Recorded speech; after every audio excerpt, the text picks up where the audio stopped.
selamat datang di Dunia Bidan. Kali ini Dunia Bidan akan hadir membahas tentang adanya buku KIA. Oke, kita ikuti ya satu persatu. Oke. Dan inilah buku KIA. Ya, ini buku KIA. Di sini ada P4K. Ini ada identitas. Langsung aja ya kita ya. Nah, di sini ada pastikan kehamilan, mendapatkan pelayanan pemeriksaan kehamilan yang meliputi satu pengukuran tinggi badan, oke. Yang kedua adalah setiap kali periksa harus diukur berat badan. Yang ketiga tekanan darah. Yang kedua adalah tekanan darah. Yang ketiga adalah pemeriksaan lingkar lengan atas, dan yang keempat pengukuran tinggi rahim. Oke, kita kupas pertama ya, tinggi badan. Jadi mengapa ibu hamil itu selalu diukur tinggi badannya? Karena gini, orang yang tinggi badannya kurang dari 145 ini memiliki resiko untuk panggul sempit ya, biasanya disebut dengan panggul sempit. Jadi makanya nanti kalau di bawah 145 ibu memiliki faktor risiko yang lebih tinggi. Oke. Berikutnya adalah berat badan. Berat badan harus diperiksa setiap bulan. Jadi kita kenali dulu IMT ya di awal, terus nanti diketahui kenaikan berat badannya setiap bulan. Jadi ini penting sekali, terutama di akhir-akhir kehamilan ya. Jadi di tribulan terakhir itu berat badannya berapa. Ini juga untuk menentukan jika berat badannya itu lebih dari 2 kilo selama 1 bulan ya, 1 bulan itu lebih dari 2 kilo, artinya dalam 1 minggu itu lebih dari setengah kilo, itu ada kemungkinan nanti edem atau kakinya bengkak, atau mungkin di bagian tubuhnya itu nanti ada bengkak. Nah ini juga untuk mengukur itu ya. Oke, yang kedua ya, ini kan satu ya, jadi satu. Yang kedua itu pengukuran tekanan darah ya. Pengukuran tekanan darah itu normalnya ini 120 per 80. Jadi ibu hamil itu tekanan darahnya selalu lebih rendah daripada ibu yang tidak hamil ya. Ketika dia pada saat tidak hamil tekanan darahnya misalnya 120, berarti pada saat hamil dia harusnya itu kurang dari 120.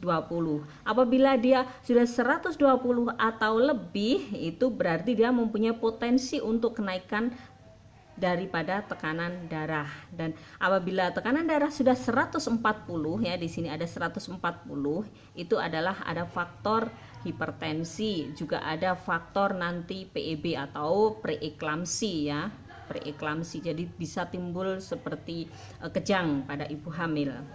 Berikutnya yaitu lingkar lengan atas ya, lingkar lengan atas ya, diambil di sini, diukur. Ini untuk menunjukkan berapa sih cadangan lemak ibu yang ada di dalam tubuh ibu.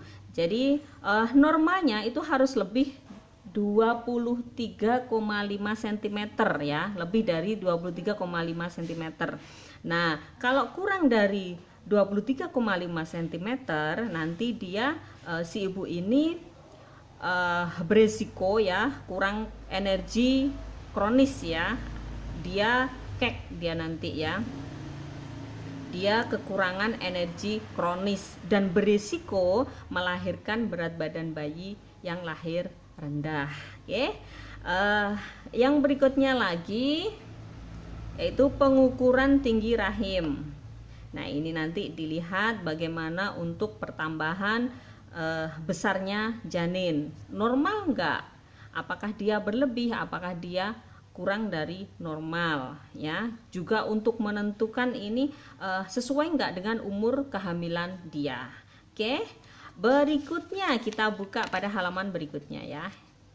Nah ini saya dekatkan di sini. Oke, nah di sini adalah menentukan letak janin pada presentasi perhitungan denyut nadi janin, denyut jantung janin ya, penentuan letak atau presentasi janin. Jadi letaknya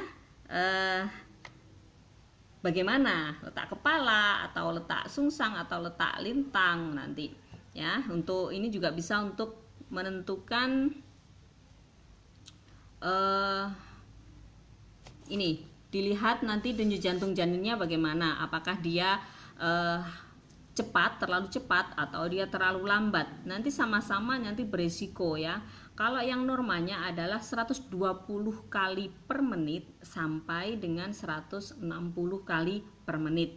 Apabila kurang dari 120 kali per menit, nanti ini juga menjadi warning ya, bahwa ada gawat janin ya, juga 160 kali per menit.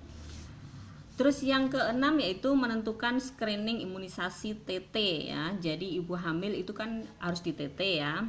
Tidak semuanya di TT, makanya di screening terlebih dahulu bagaimana status TT-nya. Kalau dia sudah T5 ya, sudah T5 itu berarti sudah tidak perlu TT lagi. Nah, ini adalah status TT ya.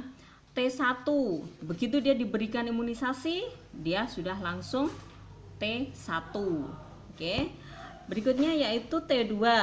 T2 itu jarak ya. Jadi seumpama si ibu ini sering imunisasi pun, tapi jika tidak memenuhi kaidahnya tentang jaraknya ini ya, jarak imunisasi itu tidak bisa untuk menaikkan levelnya menjadi status yang lebih tinggi.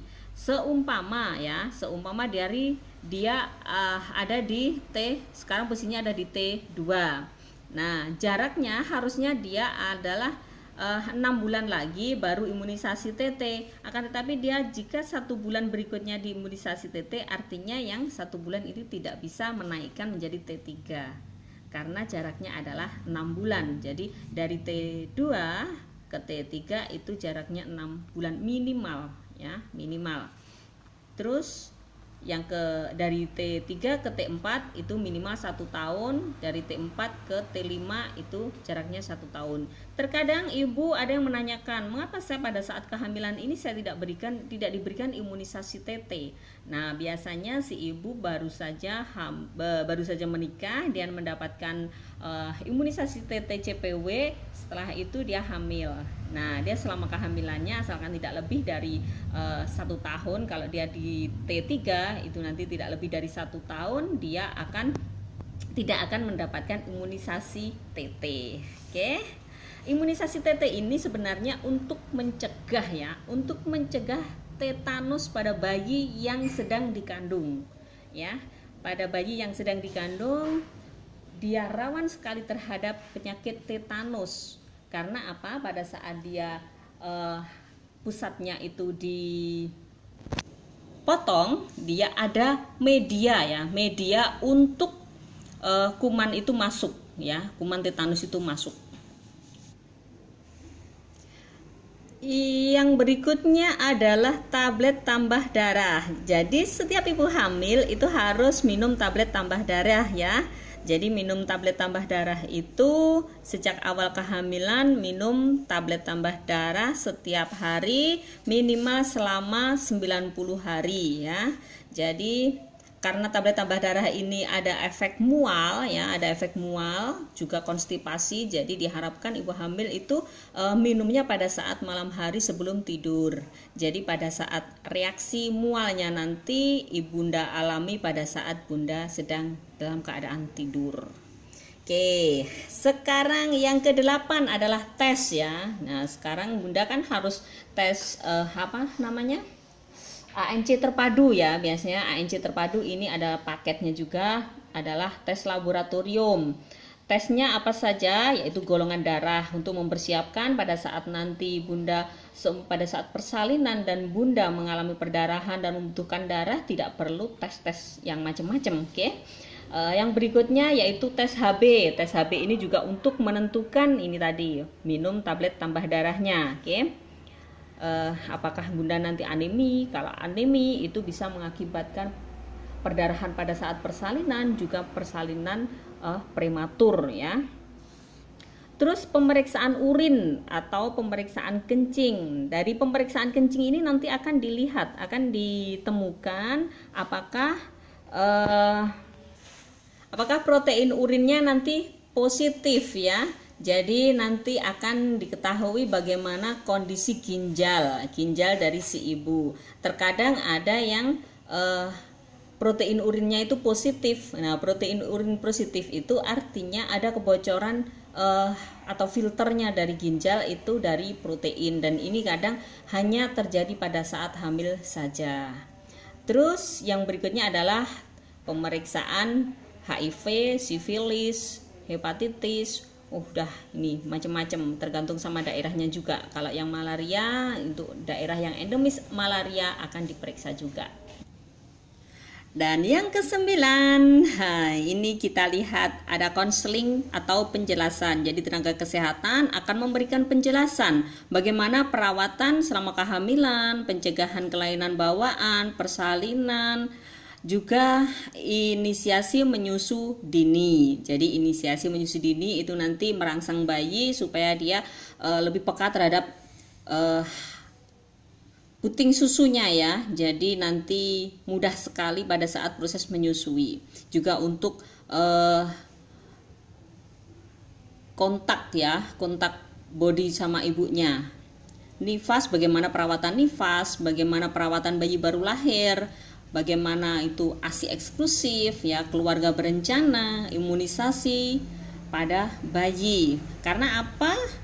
Mengapa KB di sini sudah ditentukan? Karena ada KB yang nanti digunakan pada saat bunda itu masih dalam keadaan persalinan. Jadi pada saat persalinan bunda diberikan KB IUD misalkan ya. Jadi ada pada saat proses persalinan sudah diberikan KB.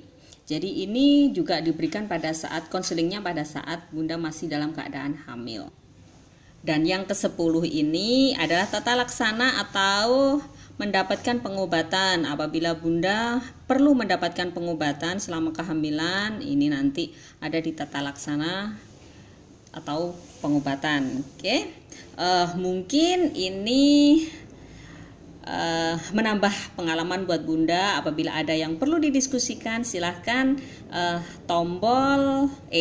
silahkan berkomentar di bawah ya, berkomentar. Jangan lupa subscribe karena ini nanti akan banyak sekali. Masih ada kupas tuntas ya, ini kupas tuntas buku KIA sampai part, nggak tahu nanti part berapa. Ini yang masih yang part 1. Oke, itu saja. Jangan lupa subscribe, like and komen, dan aktifkan tombol loncengnya supaya nanti bunda bisa melihat